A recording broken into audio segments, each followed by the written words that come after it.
नमस्कार, माझे नाव कुमारी तपस्या अमोलमय. मी आता दुसरी क मध्ये शिकत आहे.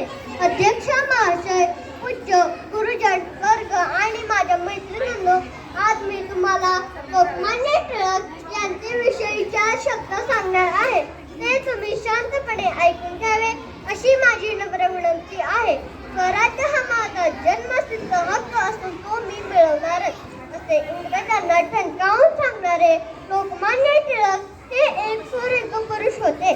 त्यांचा जन्म रत्नागिरीतील चिखली या गावी झाला.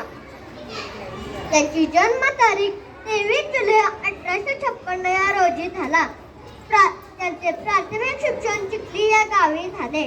तो काळ ब्रिटिश राजवटीचा होता. संपूर्ण देश पारतंत्र्यात होता.